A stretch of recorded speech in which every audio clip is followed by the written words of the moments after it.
आज हम मुगलों की सिखों के प्रति नीति क्या रही। जैसा कि हमने पूर्व में देखा कि मुगलों की राजपूतों के प्रति नीति ज़्यादा उदार नहीं कही जा सकती है।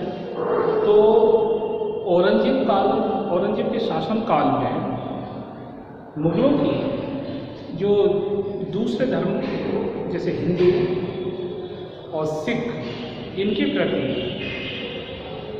उदारता में कमी आई और कठोरता के साथ नीति का पालन किया गया। तो जब गुरु नानक जी ने सिख धर्म की स्थापना की और उन्होंने एक नया धर्म चलाया जिसे हम सिख धर्म के नाम से जानते हैं। और गुरु नानक जी ने लोगों को यही शिक्षा दी कि अंधविश्वास, कर्मकांड और रूढ़िवादी जीवन से दूर हों और मानव सेवा के कार्य में लगे। मनुष्य की सेवा करना है, प्रभु की सेवा करना है। तो गुरु नानक के व्यक्तित्व के प्रभाव से बहुत सारे जो उनके अनुयायी बन गए और सिख धर्म की स्थापना हुई। और सिख धर्म ने मानव सेवा और भाईचारे की भावना को बढ़ावा दिया। और अकबर के समय में गुरु नानक काफ़ी लोकप्रिय थे। गुरु नानक जी ने अकबर को भी अपनी नीतियों से प्रभावित किया था। उन्हें विभिन्न प्रकार के प्रलोभन दिए गए, लेकिन उन्होंने हर प्रकार के प्रलोभन को अस्वीकार किया। उन्होंने एकेश्वरवाद पर भी बल दिया। उनका मानना था कि व्यक्ति अपने निजी स्वार्थ के कारण ही इस संसार में नकारात्मक कार्यों में लगा रहता है। उसे अच्छे कार्यों को सदैव प्रेरित रहना चाहिए और लोगों के कल्याण की ओर विशेष ध्यान देना चाहिए। इस बात के लिए गुरु नानक जी ने सदैव प्रयत्नशील रहे और उन्होंने अपने अनुयायियों को भी इसी बात का पालन करने के लिए प्रेरणा प्रदान की। उनका मानना था कि यदि व्यक्ति का हृदय सच्चा है तो उसके सामने कोई विशेष परेशानियां नहीं होंगी, यानी व्यक्ति दुर्व्यसनों से दूर रहे। तो अब हम देखते हैं कि मुगल सिख संपर्क। सिखों के 5वें गुरु अर्जुन 1581 और 1606 ईस्वी में गुरुवाणी को इकट्ठा कराकर रागबद्ध रूप से कायदे के साथ ग्रंथ साहिब का संपादन करते हैं। और यह एक बहुत बड़ा कार्य था कि गुरु के जो उपदेश, गुरु नानक के जो उपदेश, विचार और उनकी शिक्षाएं कौन कौन सी थी, उन्होंने ग्रंथ साहिब के रूप में संपादित करवाया और जो कि सिखों के लिए एक प्रेरणा का स्रोत बना।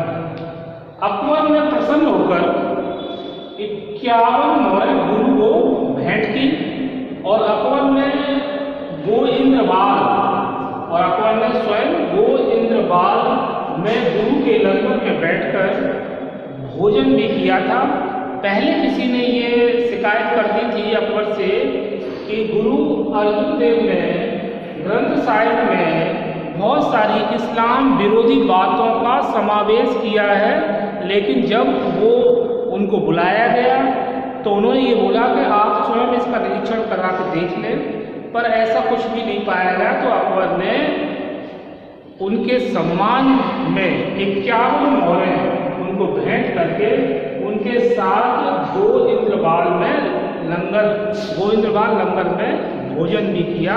तो इससे अकबर की उदारता भी देखने को मिलती है। इसके बाद हम देखते हैं मुगल सिख के मध्य शत्रुता। अब मुगलों और सिखों के मध्य शत्रुता क्योंकि बढ़ती गई। अब अकबर जैसी उदारता तो नहीं थी। अकबर के बाद जहांगीर और शाहजहां और औरंगजेब, इनके समय में मुगल सिख संबंध अच्छे नहीं रहे और कटुता बढ़ती गई। जहांगीर द्वारा अर्जुन देव को मृत्यु दंड दे दिया गया सिर्फ इस कारण से कि उसने खुसरो को, जिसको कि अमीर वर्ग उसको शासक बनाने का षड्यंत्र रचा था, लेकिन वह षड्यंत्र विफल हो जाता है और खुसरो भाग कर अफगानिस्तान और तरन तारण पहुँचता है। वहाँ पर गुरु अर्जुन देव से सहायता मांगता है और गुरु अर्जुन देव उसको अपना आशीर्वाद देते हैं, जिसका पता जहांगीर को लगता है और जहांगीर इससे नाराज होकर उसको खुसरो को तो बंदी बना लिया जाता है और उसे बाद में कारागार में डालकर मौत के घाट उतार दिया जाता है। इसके बाद जहांगीर ने गुरु अर्जुन देव को भी इस बात के लिए सजा दी कि उन्होंने खुसरो को क्यों अपने यहाँ शरण दी और उनको भी मृत्युदंड दिया जाता, उन्हें यातनाएं दी जाती हैं। इसके बाद गुरु हरगोविंद और मुगल। गुरु अर्जुन देव के बाद सिखों के छठे गुरु हरगोविंद हुए। उन्होंने दोनों हाथों में तलवार रखना आरंभ कर दिया था, क्योंकि उन्हें यह बताया गया था अर्जुन देव ने कि अपनी सुरक्षा के लिए दोनों हाथों में तलवार और अपनी फौज तैयार करो। 500 सिखों की फौज उन्होंने तैयार की। शाहजहां के साथ संघर्ष। हरगोविंद ने मृत्यु के समय अपने पोते उत्तराधिकारी हरि राय को निर्देश दिया कि वह अपनी सुरक्षा के लिए 2200 घुड़सवार रखे। सामूगढ़ के युद्ध में दारा शिको गुरु हरिराय से मदद की याचना करता है, तो जिसके कारण क्या था कि शाहजहां इस बात से नाराज हो गया था, लेकिन बाद में शाहजहां गुरु हरिराय के प्रति उदारता का व्यवहार करता है और उनको कोई ज़्यादा उनके विरुद्ध कार्रवाई नहीं करता है। तो गुरु हरगोविंद और मुगलों के जो कुछ मतभेद थे वो शाहजहां के समय में ज़्यादा दिखाई नहीं दिए। इसके बाद हम देखते हैं औरंगजेब और सिख। 7वें गुरु हरिराय के बाद 8वें गुरु हरकिशन ने तेग बहादुर को अपना उत्तराधिकारी बनाया, जो नवे गुरु थे और वो अर्जुन के पौत्र थे। तो औरंगजेब के समय में सिखों और मुगलों के मध्य कटुता अधिक बढ़ गई थी, क्योंकि औरंगजेब पूर्व में हमने देखा कि वह समकालीन दृष्टिकोण का शासक और वह दूसरे धर्म के लोगों के प्रति कठोरता की नीति अपना रहा था। तो उसने सिखों के प्रति भी बहुत ही कठोरता की नीति अपनाई और गुरु तेग बहादुर को उसने इस्लाम धर्म अपनाने पर विशेष बल किया, लेकिन गुरु तेग बहादुर ने ऐसा नहीं किया और उसने हिंदुओं पर भी यही शर्त ला दी कि आप इस्लाम धर्म स्वीकार करें। तो हिंदुओं ने ये कह दिया कि यदि तेग बहादुर यदि इस्लाम धर्म स्वीकार कर लेंगे तो हम भी कर लेंगे। तो औरंगजेब ने पहले तो प्रेम पूर्वक तेग बहादुर को इस्लाम धर्म परिवर्तन करने का इस्लाम धर्म अपनाने पर बल दिया, लेकिन जब वो न माने तो कठोर नीति अपनाते हुए औरंगजेब ने 11 नवंबर 1675 ईस्वी को दिल्ली के चांदनी चौक में उन्हें शहीद कर दिया गया, मतलब उनको मौत के घाट उतार दिया गया। तेग बहादुर जो कि अपने वचन के पक्के थे, उन्होंने मृत्यु को स्वीकार किया, लेकिन इस्लाम धर्म को न अपनाया। ये उनकी वीरता की निशानी मानी जा सकती है। इसके बाद गुरु गोविंद और मुगल। तो गुरु गोविंद और मुगलों के बीच में भी बैरभाव यानी तनाव बना रहा। गुरु तेग बहादुर के बाद उसका पुत्र गोविंद सिंह नया गुरु बना। उन्होंने अपने पिता की अकाल मृत्यु से क्षुब्ध होकर सिख संप्रदाय को सैनिक रूप देना प्रारंभ किया।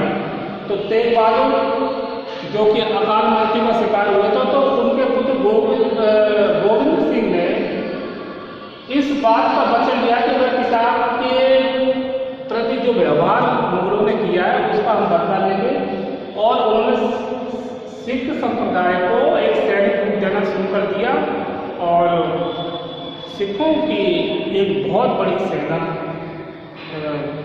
तैयार की जो मुगलों से मुकाबला कर सके। उन्होंने खालसा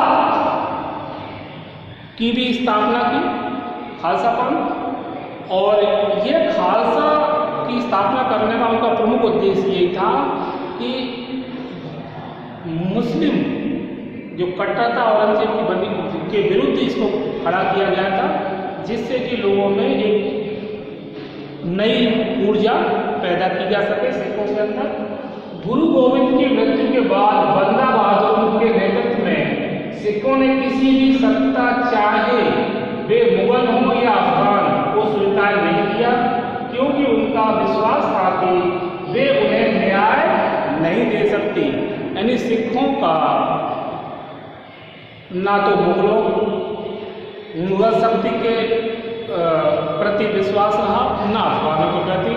सिखों ने यह निर्णय लिया कि अब वो सैनिक दृष्टि से मजबूत रहेंगे, जिससे कि उनको शत्रु को पराजित करने में कोई विशेष कठिनाई नहीं होगी। तो आज हमने देखा कि किस प्रकार सिख धर्म की स्थापना गुरु नानक जी करते हैं और गुरु नानक जी के अनुयायी उस धर्म को आगे बढ़ाते हैं, और सिख धर्म के जो 10वें गुरु जो गुरु गोविंद जी हैं वो किस प्रकार से खालसा पंथ की स्थापना करते हैं और सिख धर्म के गौरव को बढ़ाते हैं। तो मुगल सिख संबंध के बाद शत्रुता को हमने देखा। गुरु हरगोविंद और मुगल, औरंगजेब और सिख, और गुरु गोविंद और मुगलों के बीच के संबंधों को हमने देखा कि किस प्रकार से कट्टरता मुगलों की सिखों के प्रति बनी है, और सिखों ने भी अपने आप को सैनिक दृष्टि से अपने आप को मजबूत बनाया। तो आज हमने इस वीडियो में सिख मुगल संबंध के बारे में जाना। इसके आगे हम नेक्स्ट वीडियो देखेंगे।